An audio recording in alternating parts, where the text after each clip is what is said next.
Bueno, y vamos a cambiar de tema porque luego de una sesión a puertas cerradas de la Comisión Revisora de Cuentas de la Cámara de Diputados, el secretario general de la Corporación, Miguel Anderos, asumió la responsabilidad de 5 de los 6 préstamos otorgados a parlamentarios sin intereses ni reajustes.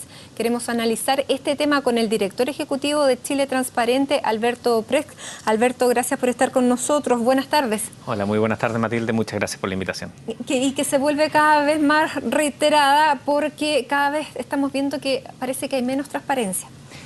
Sí, o hay más transparencia, hay que ver como en perspectiva las cosas. Pero hoy día la Comisión Revisora de Cuentas de la Cámara sesionó a puertas cerradas. Sí, sin duda eso es incorrecto. ¿De qué da cuenta eso? ¿No permitió entrada de cámaras, no hubo audio, no hubo ninguna, digamos, un reporte oficial aparte de lo que escuchamos?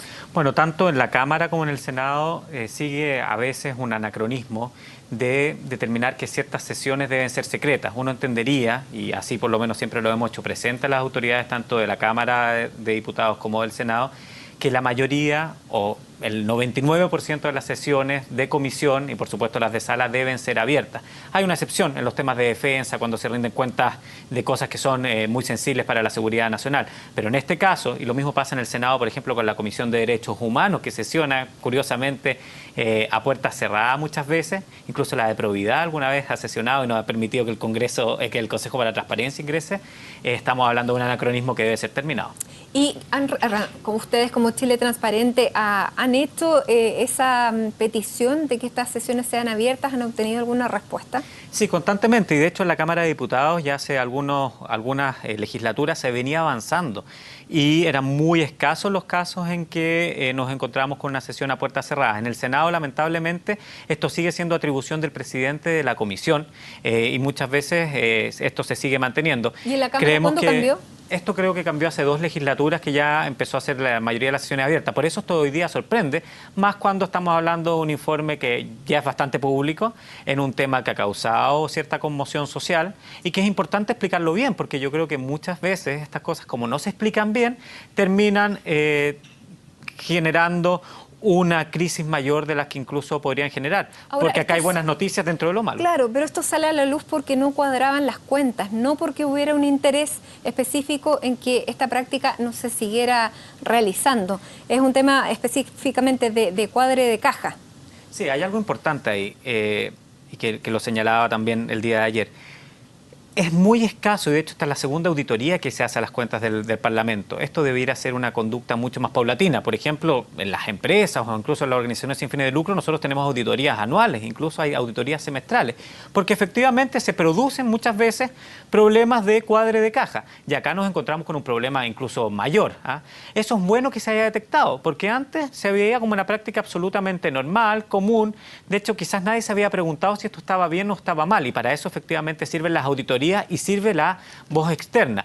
Lo grave de esto es que efectivamente se trató con un secretismo que no es propio de épocas donde la probidad y sobre todo la transparencia y el acceso a la información debieran primar. Este informe se filtró finalmente a un medio, la Comisión Revisora de Cuentas, curiosamente, sesiona al día siguiente que un medio lo publica y podríamos haber evitado muchísimo si las medidas se hubieran tomado a tiempo. Ahora, esta comisión revisora dice que no sabía nada. Ellos no sesionaban desde el mes de junio. ¿Cómo es posible que suceda eso y qué control existe sobre ellos? Bueno, habla de una falta de mecanismos de control interno en el órgano legislativo en general. Y esto es algo que se ha venido discutiendo con la agenda de probidad y transparencia, de el funcionamiento de las comisiones de ética, el funcionamiento de las comisiones de régimen interno y estas comisiones revisoras de cuentas. Porque efectivamente acá se pide una auditoría, pero la Comisión Revisora de Cuentas dice que no sabía de la auditoría. Entonces es bastante curioso que eso ocurra. Ahí lo que se ocupa muchas veces es que hayan terceros que puedan participar de estas instancias, ya sean terceros ciudadanos nominados, otros órganos que puedan participar, o como se hizo en este caso, que fue una auditoría privada que se realizó y que permitió detectar esto, bueno, porque antes era absolutamente vedado a nosotros el saber que esto ocurría. Esto ocurrió en la Cámara de Diputados, lo sabemos por esta auditoría, sin embargo hoy día sabemos que también ocurre en el Senado, donde hay 2 senadores específicamente a los que se les habría cursado préstamos. Esto es entonces una práctica que viene desde hace mucho tiempo. tiempo. Como Chile Transparente, ¿van a solicitar que más allá de lo que revisó esta auditoría externa que contrató precisamente la Cámara de Diputados, pueda extender su trabajo más atrás? Porque estas prácticas venían realizándose por lo menos, según los propios parlamentarios, desde el año 2000. ¿Qué posibilidad hay de conocer efectivamente qué pasó con esos préstamos, con esos dineros? ¿Cuántos son? ¿Hubo algún registro? ¿Qué van a pedir ustedes? Bueno, lo primero es señalar que el presidente de la Cámara de Diputados efectivamente ha dicho que esta práctica ya no ocurre en los últimos 11 meses y que no va a volver a repetirse. La situación del Senado hay que distinguirla porque es un tanto diferente, ¿eh? Se está hablando de una sola dieta y efectivamente eso tampoco debiera corresponder, pero es distinto que en la Cámara de Diputados, que era y además un proceso, un pago mucho más largo, ¿eh? Y que eso incluso podría afectar a tiempos de campaña electoral, y eso es bastante más complejo desde el punto de vista del uso de los recursos fiscales. Ha dado declaraciones en el sentido del presidente de la Cámara de que no hubo detenimiento fiscal y que todo esto se pagó. Por acceso a la información, nosotros podremos solicitar, o cualquier ciudadano puede solicitar, qué ha pasado atrás y si esta práctica ocurrió, y la Cámara tendrá que evaluar si esa información es pública. Y nosotros entendemos, por supuesto, que es una información absolutamente pública. Ahora, cuando se pide un préstamo sin interés, claramente si el dinero es dinero de todos los chilenos, dinero público, se está perdiendo un interés de este dinero público. En ese caso, entonces, ¿se está viendo afectado el erario nacional? Bueno, hoy día leí algunos tributaristas que señalaban que efectivamente, como estos dineros no son inflacionados y no se va pagando el dinero según la inflación, podría haber un detenimiento fiscal.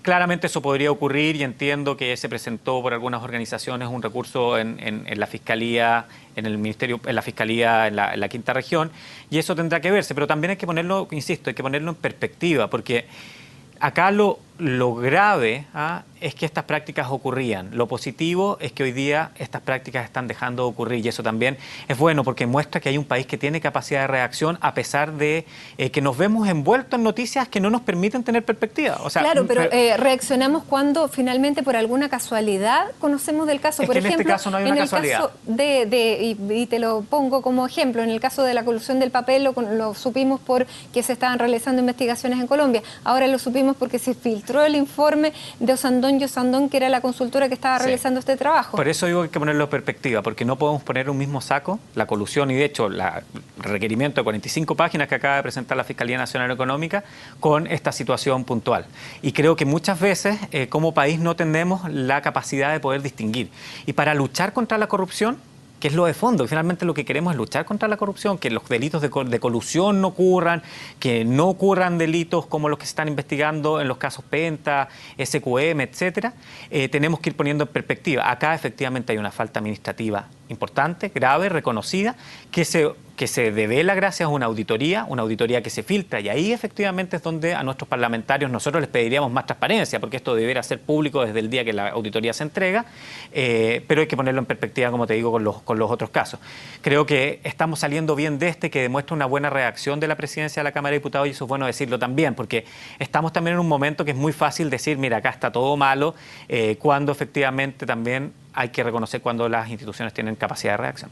Ayer el ministro Sergio Muñoz, al dejar su cargo como presidente de la Corte Suprema, y en referencia a los casos de corrupción que hemos conocido, decía, son casos aislados, son no más de 17 las causas en un país donde somos 17 millones. No sé si eran efectivamente 17 las causas, pero en un país de 17 millones estos casos eran puntuales. ¿Usted está de acuerdo con esta declaración del ministro Muñoz? Yo creo que Chile vivía en un ideal de que Chile no era un país donde había corrupción. Y más allá de somos o no somos un país corrupto, porque esa es una pregunta muy mala y muy difícil de contestar. Este es un país que tiene casos de corrupción y que tiene muchos casos de corrupción en distintos ámbitos y en distinta perspectiva. Acá no hay sicariato, no hay crimen organizado a gran escala, pero sí efectivamente tenemos temas sin resolver, como la relación dinero-política, el uso de las asignaciones parlamentarias, el uso de esos recursos en tiempo de campaña electoral, etcétera, y el país está demostrando cierta reacción a aquellos casos. Yo estoy de acuerdo con el juez Muñoz, pero creo que tenemos que ser más autocríticos. Y creo que tuvimos mucho tiempo donde todos, y esto es algo que siempre tenemos que mirarlo desde uno mismo, en nuestras prácticas cotidianas, de cómo nos movemos en la vida, incluso en la vida del comercio, de qué prácticas hoy día no pueden volverse volverse a repetir. Y creo que esas prácticas en el aparato público muchas veces se eternizaban. Yo creo que esto de los préstamos, que es lo que nos convoca hoy día, era algo que nunca se vio como anómalo, y eso es grave, que no se vio como anómalo cuando debió verse como anómalo desde un primer momento. Pero no se vio como algo malo porque ningún legislador legisla contra sí mismo, era un beneficio del que tenían y lo conocían ellos. Por supuesto. Ahora, ¿qué capacidad de fiscalización hay para todos los entes públicos que se vienen a la mente para revisar de aquí en adelante? Porque, y vuelvo al plano privado, estábamos viendo la colusión de los pollos, hubo una sanción, pero para que la colusión de los pollos resultara, tenían que estar coludidos los supermercados que salieron ahora, y así seguramente irán saliendo nuevas cosas. En el plano público, ¿existe la capacidad fiscalizadora? Bueno, hay que distinguir. Creo que el aparato administrativo de gobierno está mucho mejor fiscalizado con la Contraloría General de la República y efectivamente el Parlamento y los poderes judiciales, y esto es bastante comparado, en el mundo ocurre así, tienen menores niveles de fiscalización porque en general es fiscalización entre pares. Y la fiscalización entre pares puede ser positiva en el sentido que conocen mejor, pero también es menos autocrítica. ¿Y quién fiscaliza la Contraloría, por ejemplo? Bueno, ahí están los tribunales de justicia que uno podrá ver quién fiscaliza al Contralor, pero esa es una pregunta bien eterna. Acá hay países, de hecho en la región, que se han hecho esa pregunta, entonces crean un nuevo órgano, entonces crean la Procuraduría o crean el SAR Anticorrupción. Y esos modelos en general han sido modelos fracasados, porque finalmente tú siempre llegas a la misma pregunta, bueno, ¿quién fiscaliza a quién? Acá lo importante es tener siempre un modelo coordinado interórganos, que funcionen bastante bien. En este caso, y creo que, por ejemplo, en el tema de libre competencia, debemos tomarlo como un modelo, donde la Fiscalía Nacional Económica ha hecho su pega y eso es bastante sabido. El Tribunal de la Libre Competencia después opera como un nuevo órgano, etcétera. Yo creo que tenemos que avanzar hacia, por ejemplo, en el Parlamento, a tener órganos más complejos de fiscalización que las simples comisiones de ética o estas comisiones de pares. Y debiéramos tener una fiscalización externa, quizás con un órgano especial que fiscalice o con la presencia de auditores externos también en estas cuentas. ¿Y le parece suficiente la cantidad de dotación de personal que tiene, por ejemplo, la Fiscalía Nacional Económica? Porque hay casos donde, claro, ha podido trabajar y ha sido exitosa, lo hemos visto en el tema de los pollos, pero en el mismo caso del papel no supieron hasta que no les llegó por fuera. Bueno, la lucha contra la corrupción siempre es una lucha desigual, y uno a veces cree que el Estado y que los órganos del Estado tienen más poder y ojalá tuvieran más poder del que realmente tienen. Nosotros hemos venido procurando en el tiempo que no solamente la Fiscalía Nacional Económica, sino que el Ministerio Público, por ejemplo, tenga unidades más especializadas para poder combatir este tipo de delitos. Y creemos que tenemos que avanzar hacia allá y que la agenda que viene, y se lo planteamos así al ministro Izaguirre hace algunos meses, tiene que ser la segunda etapa de la agenda. Hoy día estamos bastante bien avanzados en la prevención, en la fiscalización del conflicto de interés, pero tenemos que avanzar hacia la no impunidad. Porque podemos tener un muy buen sistema preventivo, pero si existe la sensación de impunidad, nuestro sistema anticorrupción siempre va a estar con una pata coja y eso no puede ocurrir. Alberto Prech, muchísimas gracias por estar con nosotros. Él es director ejecutivo de Chile Transparente y claro, en vista de los últimos acontecimientos, valía mucho esta entrevista. Que esté muy bien. Muchas gracias, Matilde, por la invitación.